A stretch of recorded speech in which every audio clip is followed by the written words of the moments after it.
Welcome to Life on the Moose, and welcome back if you've been here before.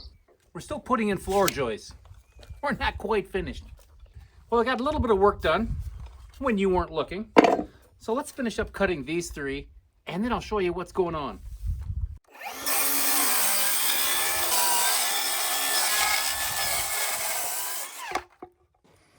I ran into a similar situation as the last episode. I had one hold down bolt. Actually, that's just an anchor bolt, so that does not have to go all the way through. So luckily I only had to cut a little bit of that bottom flange away. But I did put web stiffeners in there, and of course the two squash blocks as you see, and the LVL blocking that the engineer wants. So that is the last piece of that fancy 1 3/4 inch LVL that I needed for blocking. Happy about that. I still have squash blocks. For example, here's a hold down right here. And the joists that are on each side of it, I'm gonna put a squash block there as well. The engineer wants those because these are gonna be tightened down from on top. And we don't, even though there's a rim joist right here, we don't want that webbing being compressed, which is what these squash blocks are for. I think I still have a few of those squash blocks to put along that other side right there, which reminds me, I need to cut some more of those.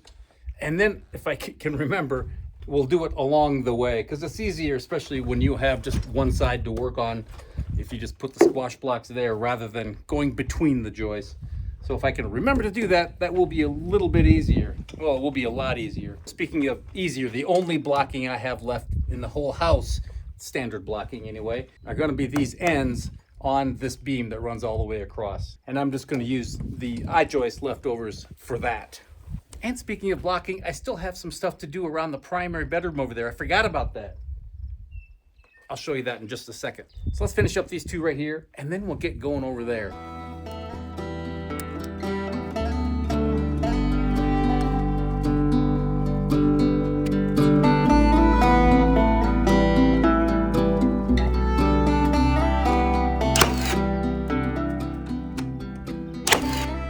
I broke down. I got a nailer, of course. The Milwaukee, I struggled for about 3 days on the Milwaukee framing nailer, 21 degrees, just like the old air nailer I had. Struggled between this one and the pass load. And the pass load is lightweight, and it's a little bit smaller, a little bit more compact, but it uses a gas cartridge for its fuel, for its air. I heard mixed reviews on that. It's about $50 to $75 more expensive than this. I almost went the pass load route because of its weight. This is heavy, I'm not gonna lie. It's heavy, but it's predictably heavy. Let me explain. The worst thing in the world is when I'm hauling that hose around and I get to a point here or wherever I get to and I don't have enough hose. And I'm reaching for it and all of a sudden I'm locked in. That's murder on my shoulders. I know if you're 35 years old, who cares, right? But when you're up to 42 like I am, then you got to think about things like that. Another negative, if you want to call it a negative, it only holds one strip of nails. There is an extension that you can get that I might get for the flooring, because you don't really have to worry about getting in between joists and between studs and whatnot when you're doing the floor. And it has the hooks. That my other nailer, I don't know if you remember that, I broke off when I was building the shed in Western Washington. So it's going to be nice to be able to hang this places. So there's my new toy. No more complaining. Oh, I also really like the tip. Those are really sharp little claws right there, and it grabs the wood when you have to toenail. I like that a lot.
Okay, let's brace this 6x6 the way the engineer wants it. I'm going to screw this in.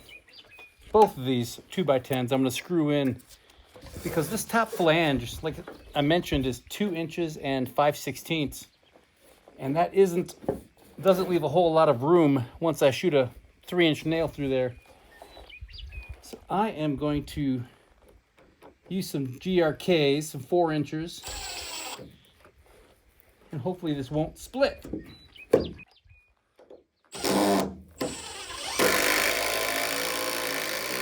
I'm gonna have to plane the top of this off just a little bit, I see. Now I'm gonna go underneath and hit that bottom flange.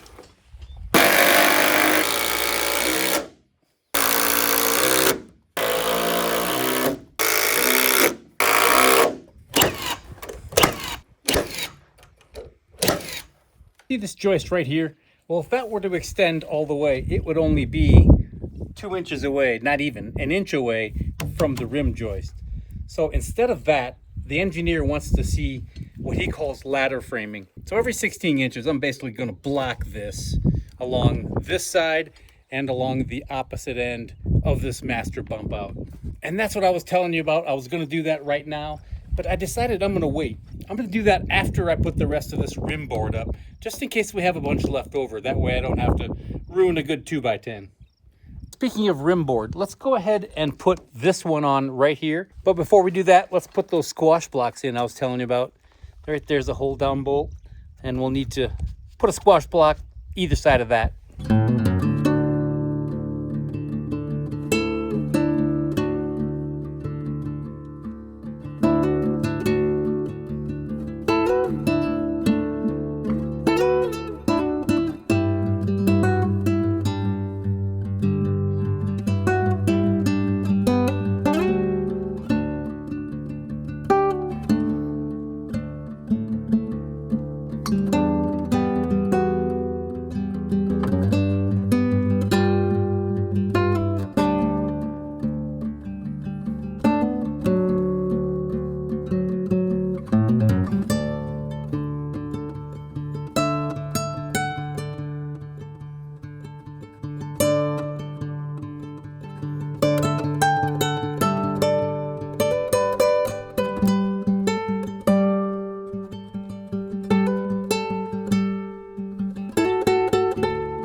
Realize I haven't laid this beam out.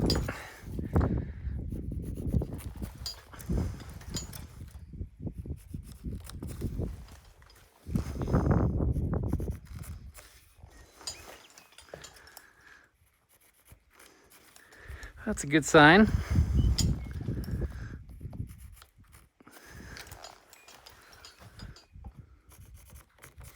Oh, what the heck? See, that's how quickly mistakes can happen. Goodness.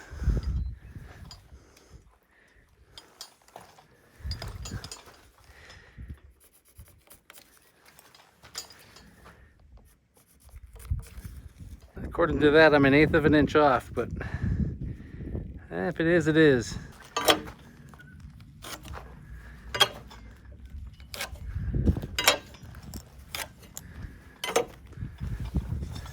Let's finish snapping these lines. I'm gonna have to cut around several of those plates, unfortunately.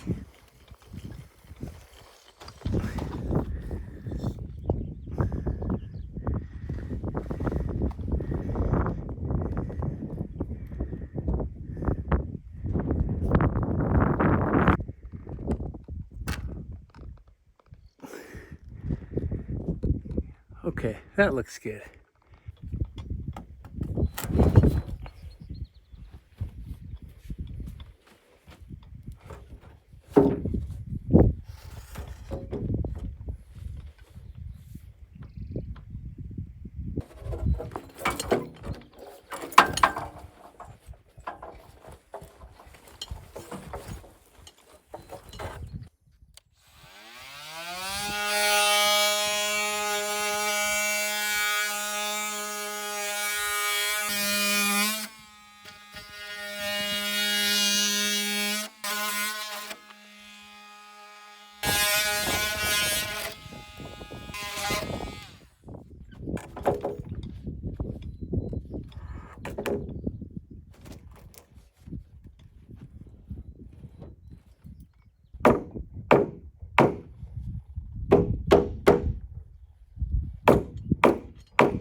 Okay, we have our backstop finished up over there.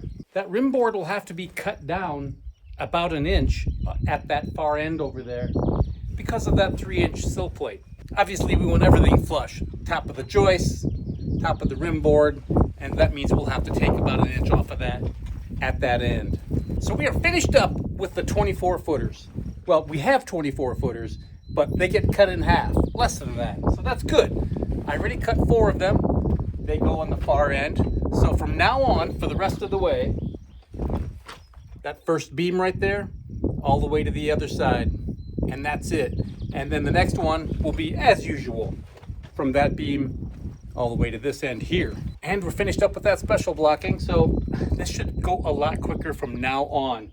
Fingers crossed. Well, let's put these 4 up over there, and then I have 4 more to go right here, and then we'll bring us all the way to that load-bearing wall over there, to that shear wall. Well, almost all the way. There is one joist that is gonna have to be tight against that wall. Remind me to put some tar paper on that concrete before we snug that joist up. And I did leave my old nailer on the other side of that wall, just so I can get over there and tack that end in from the other side. It's just a lot easier to do from the outside, and I don't have to lug this one around.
Good morning, we're back at it today.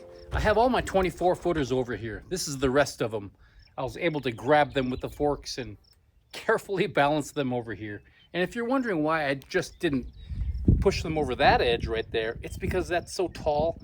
And when this thing gets off the ground just a little bit more than it is right now, it gets really top heavy and the ground is not level over there. And we get gusty winds, as you know, and I don't want this to be 7 feet, 6 feet up in the air and have something tip over, break. I don't want that. If my math is correct, we will have nothing left over. So I don't want to risk breaking anything. So let's take these and cut them in half, or a little bit less than half.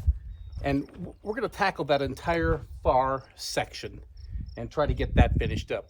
And the first one is the one that is right next to that shear wall over there. Like I said yesterday, it's going to have to be tight against that shear wall. So I have some black tar paper. We're going to put that up. We're going to drape that over the wall, which is going to have to go on top of that wall anyway. If you remember right, I had used the foam seal, the sill seal. I had used that originally. Then I thought, well, there's really no reason other than to keep moisture off. There's no reason for it because it just goes from one crawl space, part of the crawl space, to the other.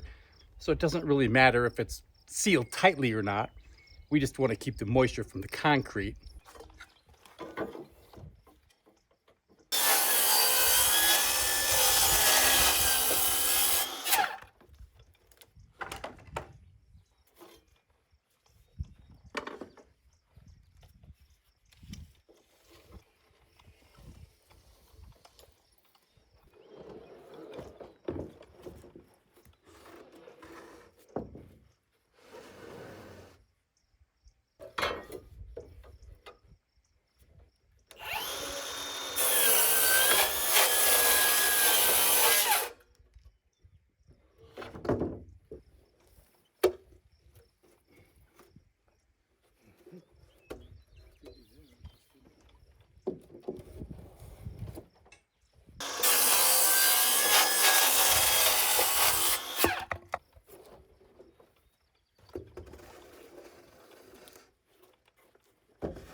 Trying to crease it at this line, and that'll be where I want it.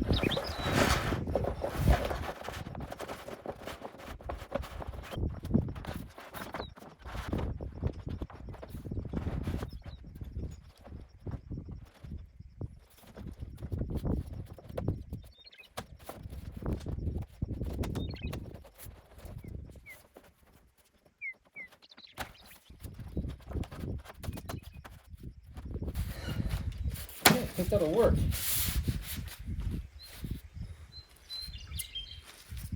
Let's tape this side so it doesn't blow around.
It's hot, like 82 degrees today, which is pretty warm for up here in May.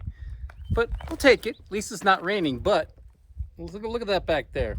There's a chance of thunderstorms tonight and tomorrow and the next day and the next day. So I'd like to get this just about wrapped up anyway in this episode. That's what we have left right there. We're getting there. You hear that? Okay, less talking, more working. Okay, let's get rocking and rolling so we can get to the last joist anyway. That very last joist on the end is only going to be about 4 inches away from the end. And we can't put that on until that rim joist is put on. And actually we have 2 rim joists there. I know it's confusing. It's because of that shear wall, but we have to rip those. So anyway, lots of work to do. I don't think we're going to get to that blocking over there in this episode. The blocking in the master wing over there. We'll get as much done as we can. Okay, the gods are talking. They're saying, hurry up.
I have a board that I want to plane. This thing is cupped just a little bit. Actually, it's too much for me. When I lay a flat bar across, there's at least 1/8 of an inch gap, if not more, in the middle. And I don't like that. It doesn't have to be perfect, but that's just a little too much. So I'm going to plane it. This sun out here is pretty relentless and it's dry. I think that's what happened. And this is that little 6-foot leg. Right here is the very back of the house, right here. So I'm just going to get these plates off of here, just so I have more room to plane.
Well, looky here. Another hold-down bolt in the way. Who put that there? Oh, goodness. I think that's the last of them, though.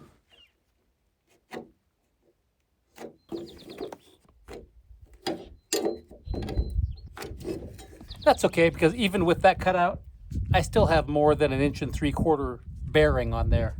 So that's good to go. No harm, no foul. That's my story.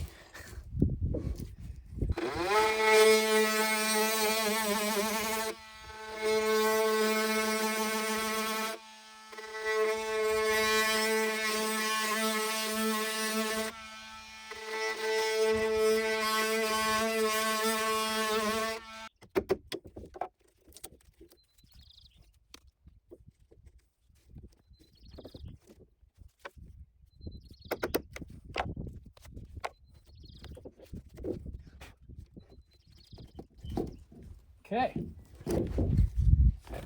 You're probably wondering why that's up in the air like that. This board is just a little warped, a little bowed. It'll settle down once I nail it down. Set the other ones up here, other 3 for now, and that'll be it.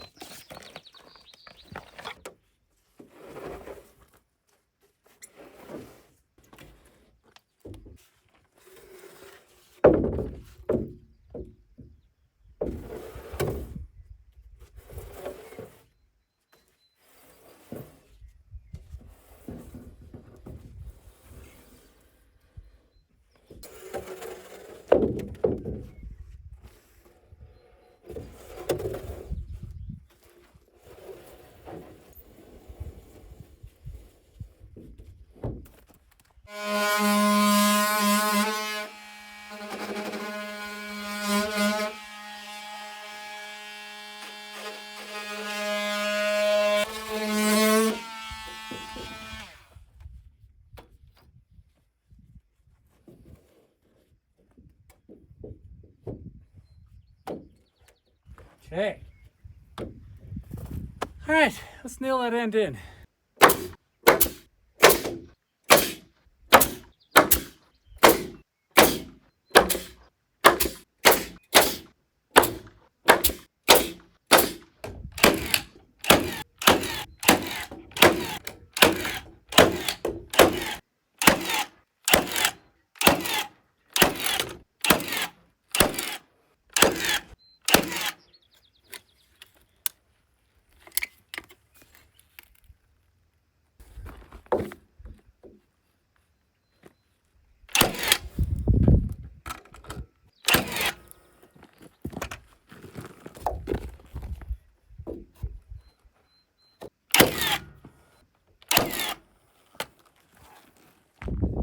Okay, that wraps it up. What do you think? We're almost there.